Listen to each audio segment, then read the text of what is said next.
Nos acompaña Fernando Aguinaga, él es presidente de la Asociación Ecuatoriana de Pediatría, con quien subsanaremos y despejaremos dudas respecto al proceso de vacunación contra la COVID-19 en niños de 3 y 4 años.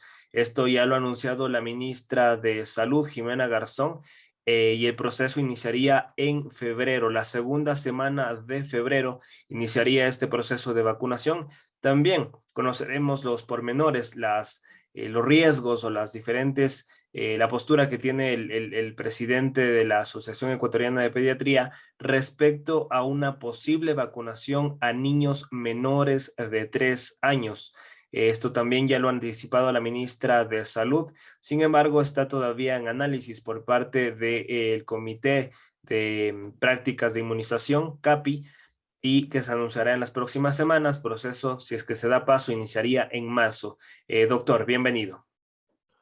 Bueno, muchas gracias por la invitación y sí, bueno, vamos conversando, pero sí, yo creo que la ministra está haciendo bien. Ya en algunos países está inoculando a niños desde los 3 años. Los niños menores de 3 años todavía falta un poco de ver qué va a pasar, pero sí, estamos por buen camino y yo creo que es una decisión acertada. Bueno, en este nuevo brote de la ciudad que tuvimos y del país entero, se vio que los más afectados eran los niños más pequeños, y entre los niños más pequeños, obviamente, fueron los grupos de niños no vacunados. Se vio la eficacia de la vacuna tanto en adultos como en niños. Se vio que los adultos sí se enfermaron, pero no han tenido gran cantidad de necesidades de gran cantidad de oxígeno, terapias intensivas, y se han mejorado bastante bien. Y al igual que se ha visto que los niños pequeños también se han recuperado bastante bien. Los niños, sobre todo los vacunados. Todo esto nos hace pensar que la vacuna es efectiva y que debemos apoyar en la vacunación. Correcto, doctor.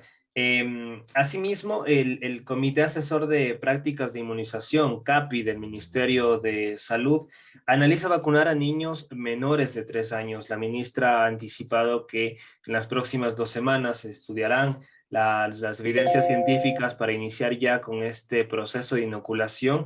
Esto frente a unos casos que se han detectado también en menores de edad. ¿Cómo mira desde la asociación, pues, y desde usted, esta posible vacunación contra el coronavirus a menores de 3 años?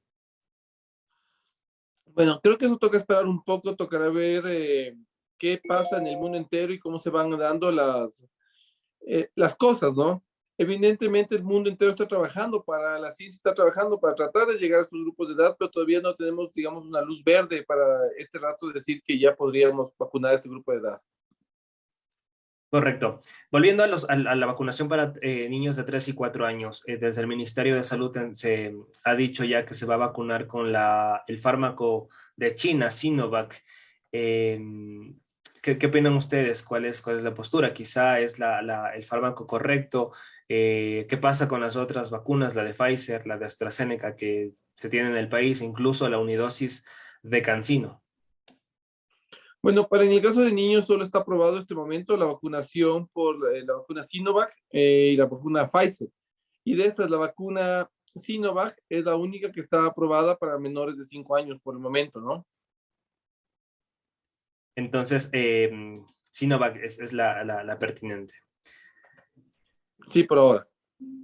Doctor, desde igual, ¿cuáles son los riesgos que correrían la población de 3 y 4 años frente a esta vacunación que iniciará en febrero? Debido a que, si bien en los adultos, algunos que han recibido ya las dosis han tenido de cierta forma efectos secundarios, estragos, con las diferentes vacunas, ¿qué riesgos existen desde la ciencia inocular contra la COVID-19 a los menores de 3 y 4 años? Bueno, riesgos como tales no se han visto, por suerte, riesgos graves. Las mismas que se ha visto en adultos: dolor del brazo, hinchazón, edema. No ha habido complicaciones severas, por suerte, en niños, y nada, toca solo seguir observando si en el transcurso del tiempo presentarían. Pero recordemos que la vacuna Sinovac es una vacuna que tiene una tecnología muy antigua, que son virus inactivados, que posiblemente hemos usado en niños por muchísimos años y que no debería dar problemas a largo plazo. En caso de dar paso a la vacunación a menores de 3 años, ¿sería también recomendable Sinovac entonces? Toca esperar porque Pfizer trabaja duro en sacar ahora pruebas desde los 6 meses. Correcto. En este caso es necesario que tanto los niños de 3 y 4 años, así como los niños menores de 3 años, cuenten con el cuadro básico de vacunación que se les aplica regularmente a todos los infantes o porque hay casos de algunos niños que no cuentan con el cuadro básico y quizá por ahí se les pueda adelantar la vacuna contra la COVID. ¿Qué requisitos se necesita, doctor? Bueno, no habría un requisito en realidad, porque debemos tomar en cuenta que lo ideal cuando estamos con una enfermedad como es el COVID tan fuerte que está pegando mucho a la ciudad, es vacunarles contra el COVID y darle prioridad a esta vacuna, ¿sí? Entonces, luego te igualarás con las vacunas pendientes, ¿no? Es decir, y este es un llamado para los padres de familia a estar tranquilos en caso de que se inicie ya la vacunación de 3 y 4 años y posteriormente a menores de 3 años, que no hay ningún problema si se les aplica las vacunas del cuadro regular antes o después de la vacuna contra la COVID. Antes o durante o incluso en juntas se pueden aplicar muchas vacunas, como la vacuna de la influenza, entre otras.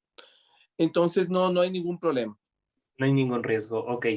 Em, ¿Cuántas dosis son recomendables para los menores, doctor? Porque en lo general en los adultos fue una dosis en el primer proceso de vacunación, el año anterior una dosis y después de 6 meses la segunda dosis, en el caso de Sinovac, por ejemplo. Son 2 dosis, igual que los adultos, de entre 21 y 28 días. Con intervalo. Sí. Correcto. ¿Cuál es, ya bueno, para ir cerrando, cuál es el riesgo de contagios de los niños y niñas menores de 4 años, en este caso, población de la que estamos tratando, y cómo se desarrolla el virus en infantes? Esta ha sido una frecuente pregunta entre los padres de familia, ya que si bien son pocos los niños que se han contagiado, sí existen niños, incluso hay niños en edades pediátricas que se encuentran en hospitalización. Bueno, sí, los niños han contagiado mucho más, como te decía, se calcula a nivel mundial que de los casos que van a llegar a la emergencia, de recibir atención, el 50% van a ser niños, 50% van a ser adultos. La gran mayoría de niños se recupera sin necesidad de llegar a una unidad de salud. Y de los que llegan a las unidades de salud, la gran mayoría va a presentar una tos seca, algo de deshidratación y van a mejorar rápidamente. Pero de todos estos grupos de niños hay que tomar en cuenta que habrá un grupo que tal vez les lleve más tiempo el mejorar. Y los que podrían complicarse con una cosa que se llama la enfermedad inflamatoria multisistémica o la enfermedad de Kawasaki, que es una complicación post-enfermedad y que puede ser muy grave. Entonces, por ahora sabemos que es una enfermedad severa y que por lo tanto tenemos que cuidarnos, que muy pocos niños se complican, pero muchos se han contagiado, pero que obviamente no creemos que nuestros hijos estén en las estadísticas de los niños que se han complicado. En este caso, el tratamiento para los infantes que se han contagiado es el mismo para los adultos. La gran mayoría de niños va a ser muy parecido, va a ser analgésicos, va a ser antiinflamatorios, líquidos, hidratación, y eso va a mejorar. Algunos ya más que graves van a estar oxígeno y otros casos van a tener que recibir ya sueros o hidratación intravenosa. Doctor, en cuanto al retorno voluntario progresivo de las clases, en este caso, los niños en edades pediátricas menores de 4 años, eh, algunos ya van a la escuela, otros van a los centros de cuidado diario. ¿Cuál es la postura desde la asociación y la suya frente a esta polémica, incluso que se ha desatado en Guayaquil por el cierre de establecimientos educativos? ¿Considera que es pertinente que los niños acudan a los centros de cuidado diario? Bueno, tenemos que tomar en cuenta que aquí hay muchos factores y entre estos factores tan importantes es que no todos los niños tienen acceso a una educación virtual. No todos tienen una computadora o un celular ni nada. Y que muchos niños han dejado la educación. Que las clases más desamparadas son las que están más sufriendo este problema y los mismos niños tienen algo que tiene que ser la sociabilidad, que una educación virtual no está hecha para niños. Los niños no tienen buena calidad de sueño, los niños no se pueden concentrar y no están aprendiendo como deberían aprender. Por lo tanto, la educación virtual se aplica para aquellos que puedan tener todas las facilidades. Pero habrá niños que no tienen las facilidades ni familias que pueden brindar estas facilidades. Muchos de los padres están trabajando papá y mamá de forma presencial. Y estos niños cómo se quedan solos. La educación debe empezar a reactivarse. Es algo irónico que tengamos abierto el estadio y cerrado las escuelas. Y luego nos quejemos de la inseguridad y de la delincuencia en las ciudades. Si los adolescentes se quedan solos en casa, sin cuidado, sin educación, pues no creo que hagan educación virtual en todos los casos. En algunos casos tendrán que buscar otras formas de distracción que podrían ser peligrosas. Correcto, doctor. Y para finalizar, una recomendación a los padres de familia frente al cuidado que deben tener con sus hijos, con sus hijas, para evitar el contagio del virus. Bueno, yo siempre les digo que los padres somos el ejemplo de los niños y que los niños van a hacer lo que nosotros hagamos. Y que esta nueva normalidad, que tal vez no sabemos cuántas veces más vengan más brotes como el Omicron, o no sabemos cuántas veces más nos toque tener estos brotes, la única forma es desde ahora enseñándoles a lavarse las manos, usar mascarilla, distanciamiento social y ser los ejemplos de los niños. Y eso es la parte más importante.